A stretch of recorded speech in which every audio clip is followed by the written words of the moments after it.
If this video has appeared in your feed, consider yourself lucky because you're about to learn dark psychology tricks that can make anyone your classmates, friends, even your crush, move to your rhythm. Psychopaths like Hitler, giant corporations, politicians, salesmen, and some people around you have been using these same techniques for years to control your emotions, your choices, and your behavior, and the scary part is you never even noticed. But a warning first, never misuse what you learn here. These techniques are powerful, and with power comes responsibility. So if you're ready to learn how to make the world dance to your cues, type in the comments, "I'm ready." If you have a weak mind, skip this video now, because once you step into this world it will be hard to go back. Let's start the game. Most people have heard of reverse psychology, but very few know when and how to use it properly. Did you realize I already used it on you at the start of this video? Remember when I said, weak-minded people should skip this video? I told you to leave, but you didn't. You stayed. You kept watching. Why? Because that's the magic of reverse psychology. When someone tells you not to do something, your mind instantly wants to do it. If I say, don't look back, your first impulse will be to turn around. If I say, don't think about a red apple, you'll picture it immediately. That's how the subconscious rebels against direct commands. So how do you use it? Turn tasks into challenges. If you want someone to do something, make it sound like they can't. Say, I know you can't finish this on time, and they'll try their best just to prove you wrong. Tell them not to do it, forget it, you'll find it boring anyway, and suddenly they'll want to try it just to show you they're different. Pretend you don't expect anything, act like you've already given up, and they'll put in everything to win your approval. Reverse psychology works because people crave validation. When you take that away, they fight to get it back.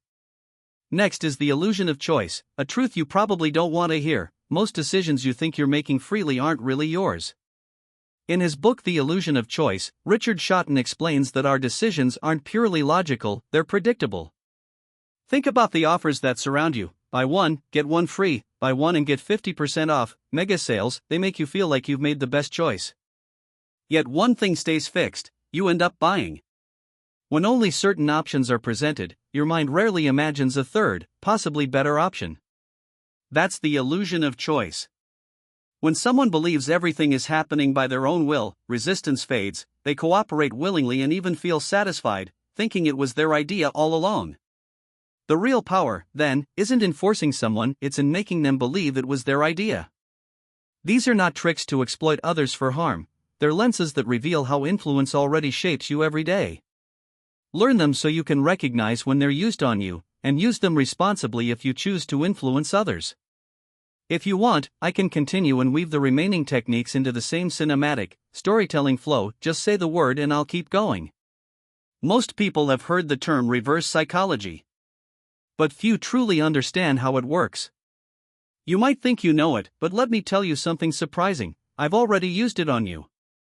Remember what I said at the start? People with weak minds should skip this video. I told you to leave, yet you're still here.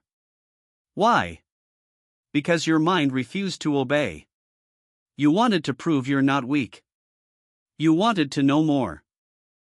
That, right there, is the power of reverse psychology. When you tell someone not to do something, the very command creates an irresistible urge to do it.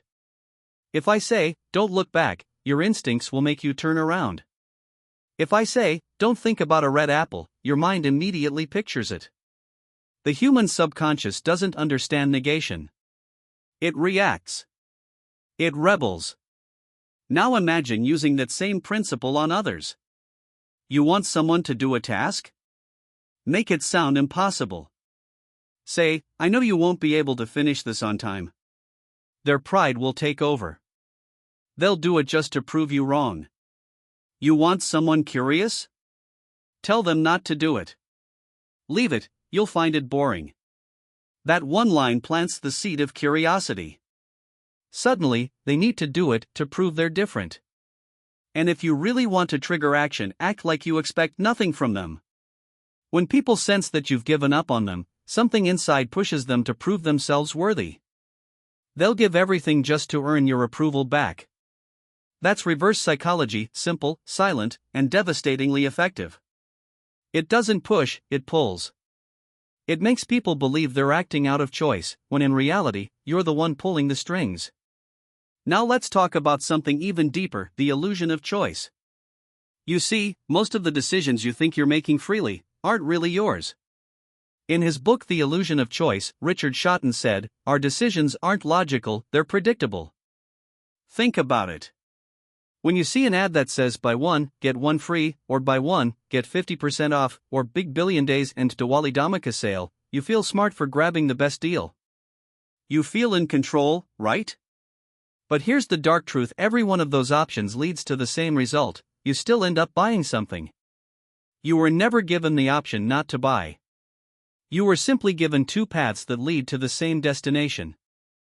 That's how marketers and manipulators shape your behavior. They don't control you by force, they guide you by illusion. They hand you a few carefully chosen doors and make you believe the choice is yours. But all the doors lead exactly where they want you to go. When a person feels they're choosing freely, they stop resisting. They feel proud of their decision. They even defend it, not realizing that someone else planted it in their mind. That's the quiet power behind influence. It's not about domination. It's about direction. You don't push people, you let them walk willingly into the idea you built for them. And once you learn to do that, you won't need to argue, persuade, or beg. You'll simply suggest, and they'll think it was their idea all along. If you think everyone shows their power by talking loud and saying more, you've been misled. True control often lives in the spaces between words. Picture a room where two people are talking, one fills every silence with sentences, the other listens, smiles once, and simply looks into the speaker's eyes. That look, calm, unmoving, does something strange. It makes the other person lean forward, reach for details they hadn't planned to share, and sometimes even spill secrets they didn't mean to. Silence is not weakness. Silence is dominance. When you speak less, every expression, every flicker of your face becomes a signal people rush to decode. Your quiet becomes pressure. Your absence from the noise becomes presence. Think of it like a stage trick: the magician pauses, and the audience leans closer. In conversation, that pause makes people uncomfortable with the unknown, and to relieve that discomfort they fill the gap, often with more honesty than you'd get from direct questioning. A mother's 100 scoldings won't compare to 2 minutes of a father's cold silence. The silence makes the mind replay the interaction and search for meaning. Use this pause carefully. Too short and it's nothing. Too long and it becomes awkward.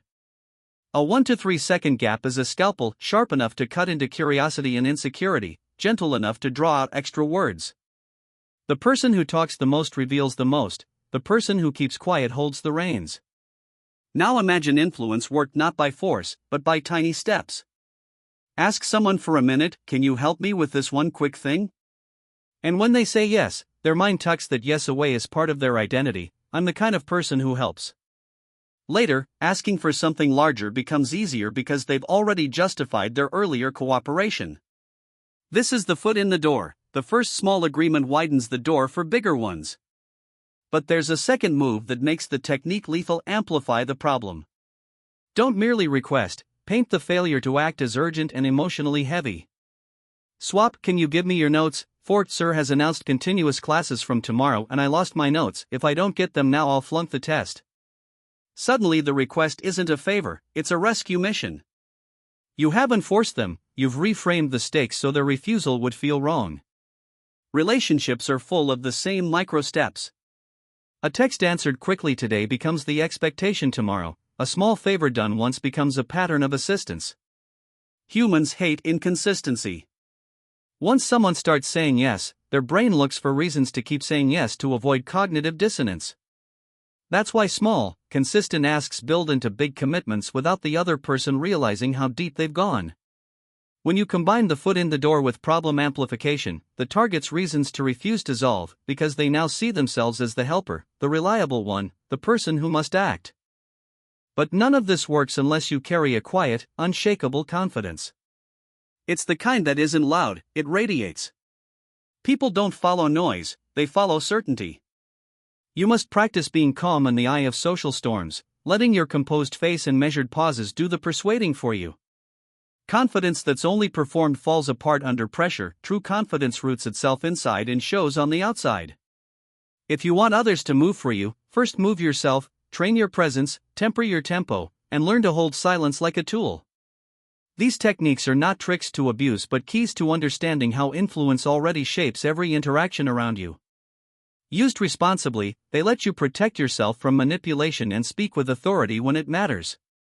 Used irresponsibly, they harm relationships and erode trust. If you want to build the kind of confidence that lets you apply these moves with integrity so you can talk to anyone calmly and get what you need without losing yourself, there's a full walkthrough in the video I've explained on screen. Click through if you want the step-by-step process. I'll meet you there and we'll practice turning presence into power, one quiet, intentional moment at a time.